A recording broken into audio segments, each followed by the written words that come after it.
오늘도 우리 사는 이야기 찾아주셔서 감사합니다. 사연자분이 보내주신 이야기 시작해볼게요. 안녕하세요.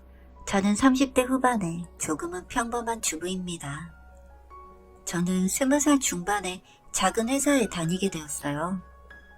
다들 외근직이었고 사무실에는 대부분 저와 5살 많은 사장님이 함께 있었습니다.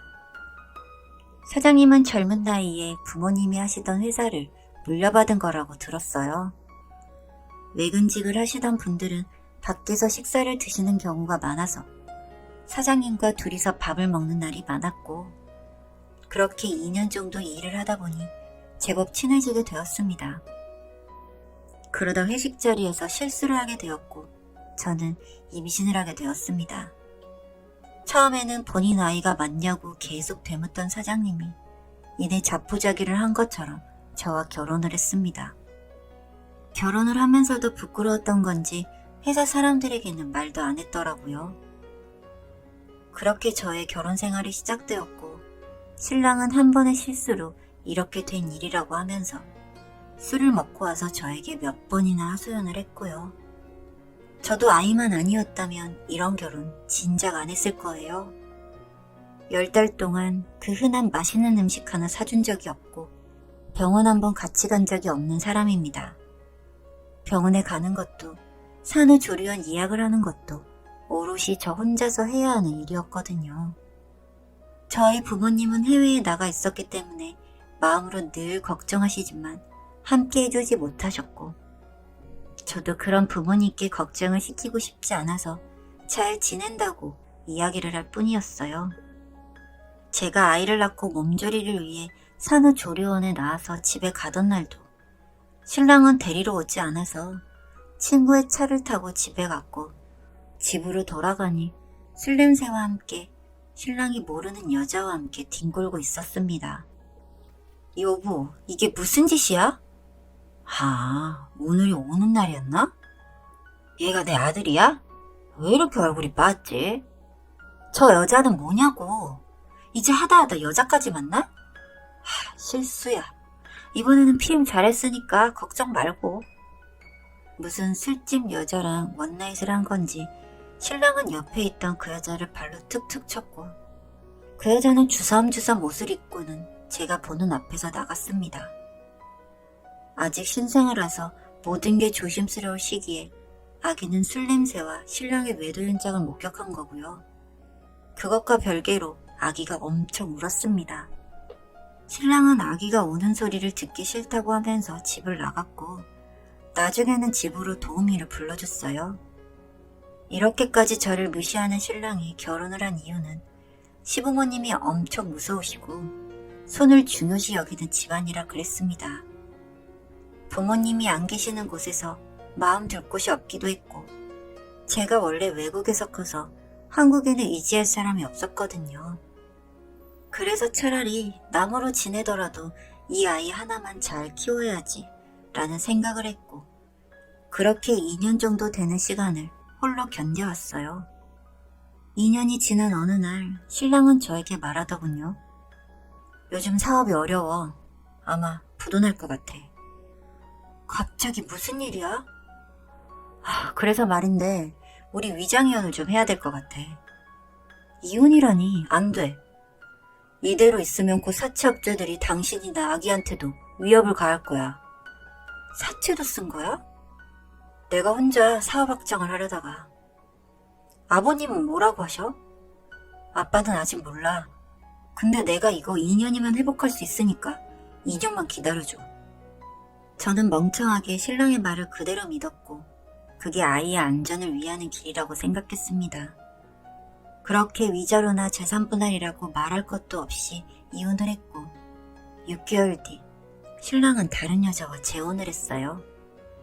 바람을 피우고 집에서 한량처럼 굴어도 제가 이혼을 안 해주니 신랑이 저를 속인 거였고, 그날 이후 시댁에서도 제 전화를 안 받았습니다. 결국 의지할 곳 하나 없는 한국에서 저는 홀로 남겨졌습니다. 이게 10년 전 일이에요. 저는 이후 부모님께 이혼했다는 말도 하지 못하고 끙끙거리며 혼자 지내고 있었는데 부모님 친구의 아들이었던 현재 남편이 한국으로 오게 되었어요. 부모님 친구분이 부동산업을 하시는데 한국에서도 하시겠다고 하면서 아들이 먼저 귀국을 한 것이었고 신랑은 제가 한국에 있는 걸 알고 저에게 이곳저곳을 소개시켜 달라고 했습니다. 그러면서 제가 결혼을 한 것과 이혼을 하게 된 것 모두 알게 되었고 예전부터 저를 좋아했던 신랑은 모든 사실을 알고도 저와 제 아들을 받아주었어요. 이후 저는 재혼을 했고 건물주인 신랑과 함께 풍족한 생활을 하고 있었습니다. 그러다 얼마 전에 신랑이 거래처 사람들과 술을 한잔하고 대리기사를 불러서 집에 오게 되었는데 집 앞에서 가벼운 접촉사고가 났다고 하더라고요. 저는 그 소식을 듣고 놀라서 자고 있던 아이도 그냥 두고 집 앞으로 나갔습니다. 저희 집은 단독주택으로 주택 단지들이 있는데 골목길이 적은 편도 아닌데 운전 미숙으로 모퉁이에 전봇대를 긁었더라고요. 오빠, 이게 무슨 일이야? 별일 아니라니까. 날씨도 추운데 왜 나왔어? 도진이 아까 잠들었어. 괜찮아. 어디 다친 데는 없어? 그냥 좀 긁혔을 뿐이야. 신랑과 가벼운 인사를 하고 나서 주변을 돌아보니 차를 이곳저곳 살피고 있는 대리기사가 보였습니다. 저희 신랑이 포르쉐 SUV를 타고 있는데 아무래도 차가 가격이 있다 보니 걱정을 하고 있는 것 같았습니다. 그러면서 그 남자는 갑자기 무릎을 꿇고 이야기를 하더라고요. 본인이 사실 운전면허가 취소된 상태인데 생계가 어려워서 대리운전을 하고 있다고요. 차 수리비는 어떻게든 마련해서 갚을 테니 조금만 시간을 줄 수 없냐고 말했고 그 순간 그 대리운전 기사와 눈이 마주쳤습니다. 당신이 왜? 제 전남편이었어요. 그렇게 잘 되던 사업은 어떻게 하고 대리운전 기사를 하고 있는 건지. 잠시 상황 파악을 하는 듯 보였던 전남편은 무릎을 털고 일어나서 저를 설득했습니다.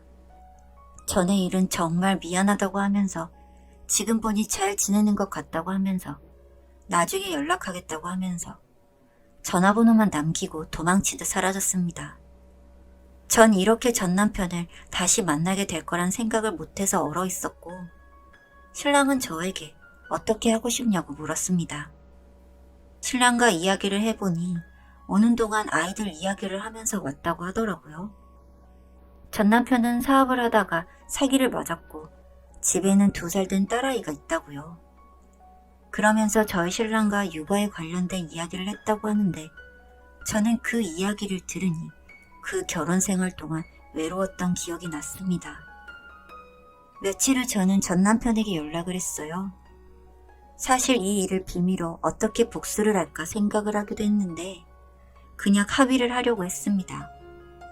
카페에서 전 남편과 만났고 재혼을 하고 난 뒤 시아버님이 사기를 당해서 압류가 되었다고 해요.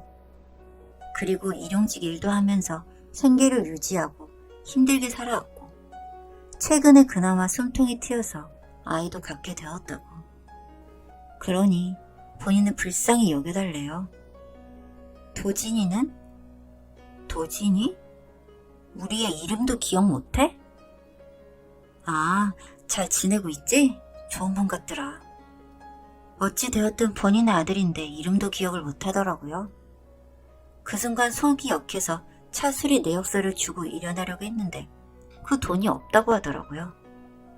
본인이 운전한 거 맞지만 대충 합의를 해달래요. 결국 본인이랑 이혼해서 제가 잘 사는 거 아니냐고요. 기분이 나빴고 저는 그냥 일어났고 뒷일은 신랑에게 부탁했습니다.